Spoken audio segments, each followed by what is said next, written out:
మీరు పీకిందేంటి 5 సంవత్సరాలు చెప్తా మీరు పీకింది చెప్తా నేను ఏంటండి మీ కెపాసిటీ అంటే 48%. అవాస్తవం అనేది మీ మాట చెప్తాం, అది వాస్తవాలా అవాస్తవాలా ఏంటో మేము చెప్తాం. కానీ మా సభ్యురాలు మాట్లాడినప్పుడు ఆవిడేమి కొత్తగా ఏమి కోట్ చేసి మాట్లాడలే. మీరు చెప్పిన మాటలనే చెప్పారు, మీరు చెప్పారు అవే చెప్పారు తప్ప ఏమి కొత్త మాట ఏమీ మాట్లాడలే. మీరు మాట్లాడి తిరిగి కోట్ చేస్తే గౌరవ మంత్రి గారు వచ్చి అంత ఆవేశం ఏం పిక్కు ఇదేనండి సభ సాంప్రదాయం, ఇదేనండి ఎవరు చెప్పారు ఏం పీకారని చెప్పా 5 సంవత్సరాలు మీరు ఏం తీసుకొచ్చారో అడిగా. ఏమైనా ఒక్క పరుషుపడి మాట్లాడామా?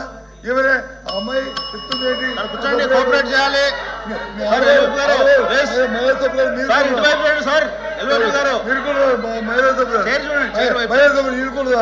కూర్చోండి వినండి చెప్పండి మీరేంటి ఆవిడ ఆవేదంత ఏంటి?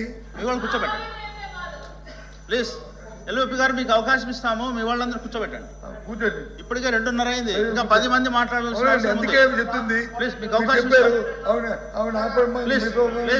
మేము రిక్వెస్ట్ కూడా చేస్తున్నాము. తీర్మానాన్ని అందరూ ఆమోదించాలని చెప్పారు. ఎస్ ఆ కృష్ణ ఏంటంటే జరుగుతున్న చర్చ ఏంటంటే ఏదైతే మంత్రి గారు ఆవేశంగా ఏ సందర్భంలో కానీ ఆ పిక్కుంటారనే మాట రికార్డులో తొలగించాలి. ఆయన గారు చెడ్డపేరు ఆయన జీవితంలో మచ్చ లేచి ఓందాగా చెప్తే ఆయన తాలూకు అమలతను నిలబడతారు. లేకపోతే ఆయన జీవితంలో మచ్చ ప్రజలు తెలుస్తారు. రేపు మాకు అభ్యంతరం లేదు. కానీ ఇలాంటి పరుష పదాలు మహిళా సభ్యుల మీద అలాంటి పరుష పదాలని వాడటం అనేది సమంజసం కాదు. అది సభా సంప్రదాయం కాదు. చెప్పండి మంత్రి గారు. మంత్రి గారు